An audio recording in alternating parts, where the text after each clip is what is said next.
The purpose of this record is to show you how to use your imagination to achieve your every desire.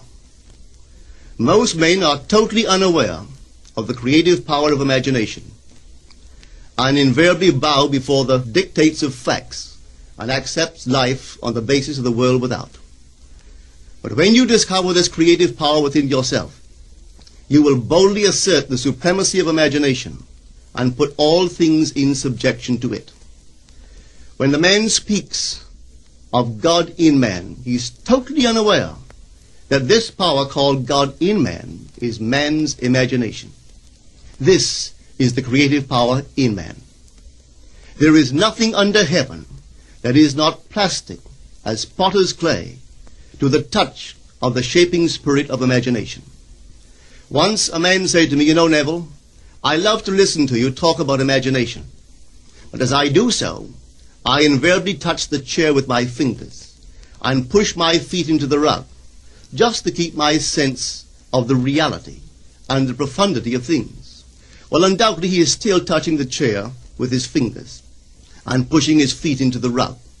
But now let me tell you another one who didn't touch with her fingers and didn't push that foot of hers onto the board of the streetcar. It's the story of a young girl, just turned 17. It was Christmas Eve, and she is sad of heart. For that year, she had lost her father in an accident, and she's returning home to what seemed to be an empty house. She was untrained to do anything, so got herself a job as a waitress. This night is quite late, Christmas Eve. It's raining. The car is full of laughing boys and girls home for their Christmas vacation. And she couldn't conceal the tears.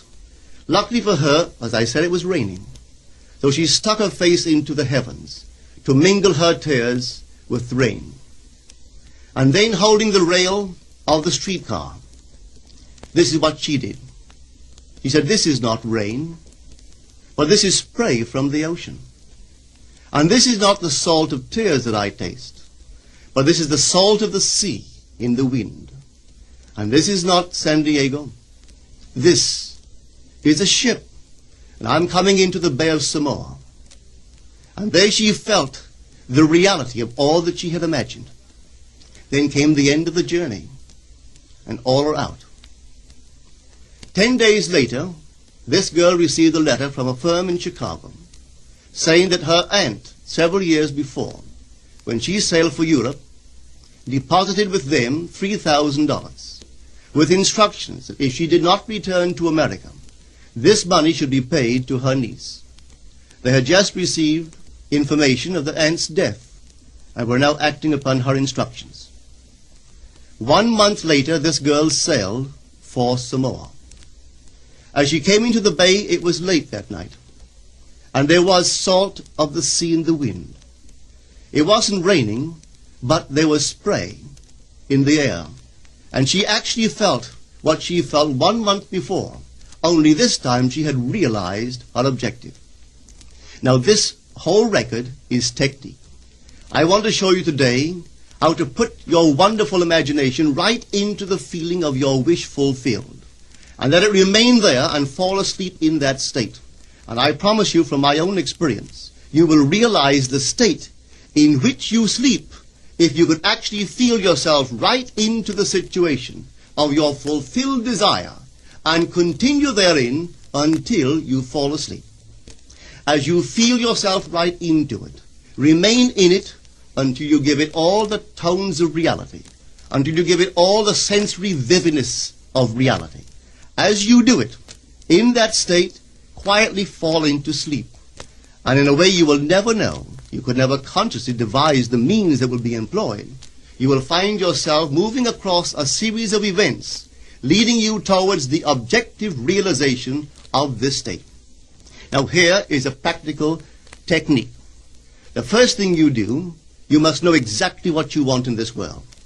When you know exactly what you want, make as lifelike a representation as possible of what you would see and what you would touch and what you would do and physically moving in such a state. For example, suppose I wanted a home, but I had no money, but I still know what I want.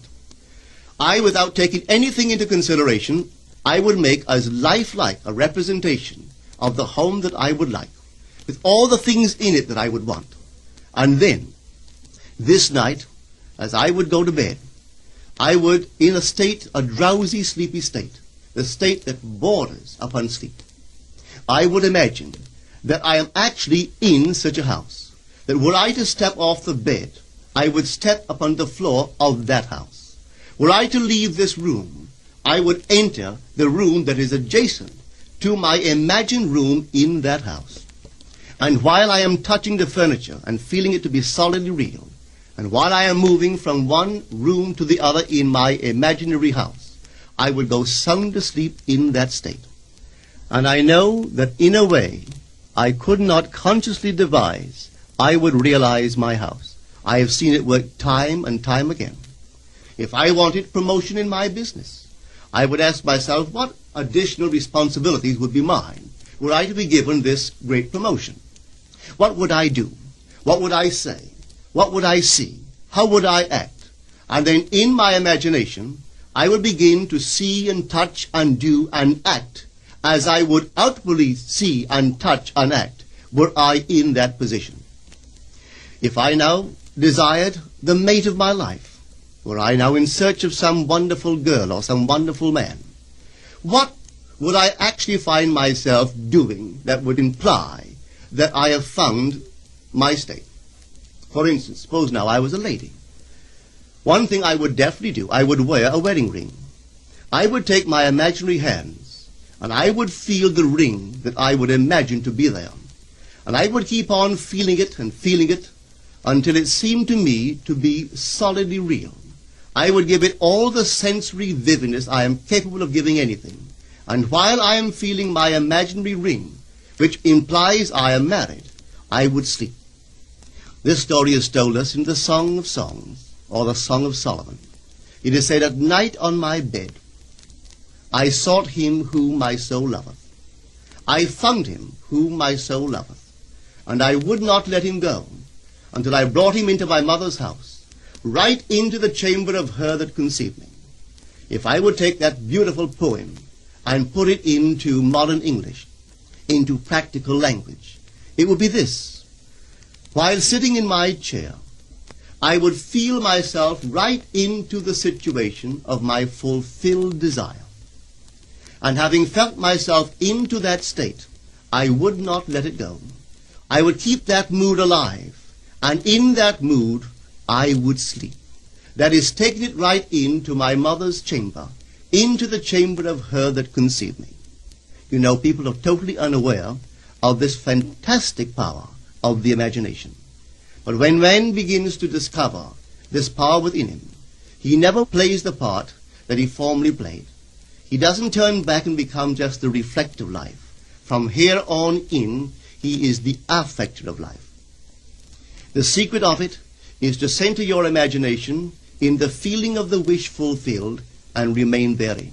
For in our capacity to live in the feeling of the wish fulfilled lies our capacity to live the more abundant life. Most of us are afraid to imagine ourselves as important and noble individuals, secure in our contribution to the world, just because at the very moment that we start our assumption, reason and our senses deny the truth of our assumption. We seem to be in the grip of an unconscious urge which makes us cling desperately to the world of familiar things and resist all that threatens to tear us away from our familiar and seemingly safe moorings. But I appeal to you to try it. If you try it, you will discover this great wisdom of the ancients, for they told it to us in their own strange, wonderful, symbolical form. But unfortunately, you and I misinterpreted their stories and took it for history when they intended it as instruction to simply achieve our every objective. You see, imagination puts us inwardly in touch with a world of states. These states are existent. They are present now. But they are mere possibilities while we think of them. But they become overpoweringly real when we think from them and dwell in them. You know, there's a wide difference between thinking of what you want in this world and thinking from what you want. Let me tell you, when I first heard of this strange and wonderful power of the imagination, it was in 1933 in New York City. An old friend of mine taught it to me. He turned to the 14th of John, and this is what he read. In my Father's house are many mansions. If it were not so, I would have told you. I go to prepare a place for you. And if I go and prepare a place for you, I will come again and receive you unto myself, that where I am, there ye may be also. He explained to me that this central character of the Gospels was human imagination. That mansion was not a place in some heavenly house, but simply my desire. If I would make a living representation of the state desired, and then enter that state and abide in that state, I would realize it. At the time, I wanted to make a trip to the island of Barbados in the West Indies, but I had no money.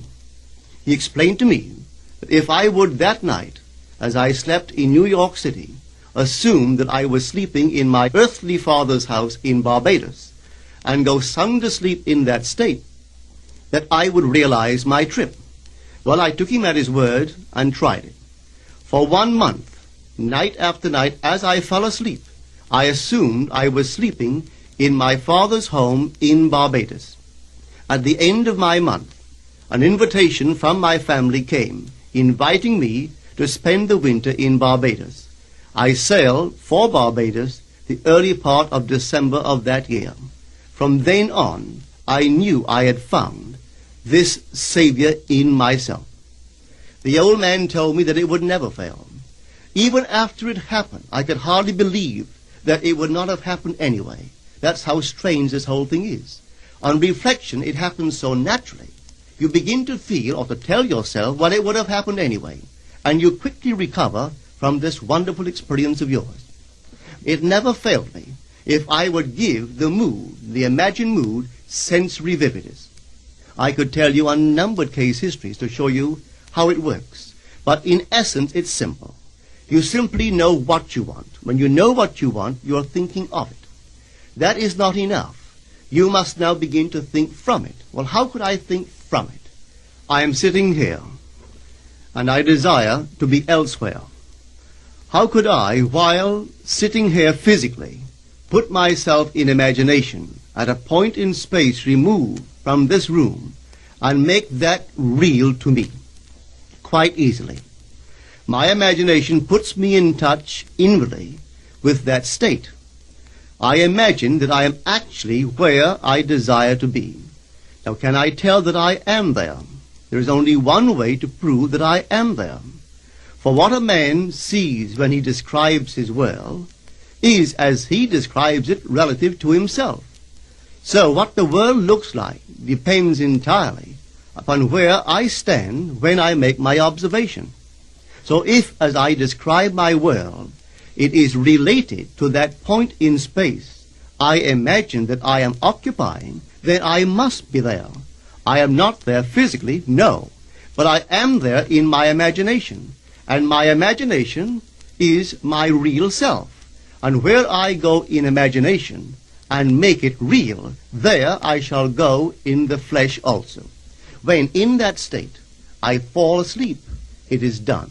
I have never seen it fail. So this is the simple technique on how to use your imagination to realize your every objective. Here is a very healthy and productive exercise for the imagination. Something that you should do daily. Daily relive the day as you wish you had lived it, revising the scenes to make them conform to your ideals. For instance, suppose the day's mail brought disappointing news. Revise the letter. Mentally rewrite it and make it conform to the news you wish you had received. Or suppose you didn't get the letter you wish you had received. Write yourself the letter and imagine that you received such a letter. Let me tell you a story that took place in New York not very long ago. In my audience sat this lady who had heard me numberless times. And I was telling the story of revision.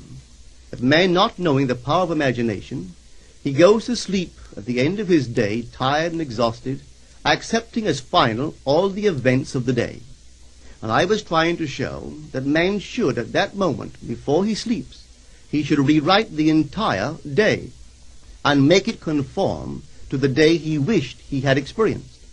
Here is the way a lady wisely used this law of revision. It appears that 2 years ago she was ordered out of her daughter-in-law's home. For 2 years there was no correspondence. She had sent her grandson at least 24 presents in that interval, but not one was ever acknowledged. Having heard the story of revision, this is what she did. As she retired at night, she mentally constructed 2 letters. One she imagined coming from her grandson, and the other from her daughter-in-law. In these letters they expressed deep affection for, and wondered why she had not called to see them. This she did for 7 consecutive nights, holding in her imaginary hand the letter she imagined she had received, and reading these letters over and over until it aroused within her the satisfaction of having heard. Then she slept. On the 8th day, she received a letter from her daughter-in-law. On the inside there were 2 letters, one from her grandson and one from the daughter-in-law. They practically duplicated the imaginary letters that this grandmother had written to herself 8 days before. This art of revision can be used in any department of your life. Take the matter of health. Suppose you were ill. Bring before your mind's eye the image of a friend.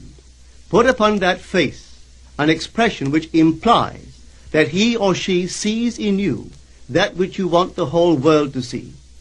Just imagine he is saying to you that he has never seen you look better, and you reply, I have never felt better.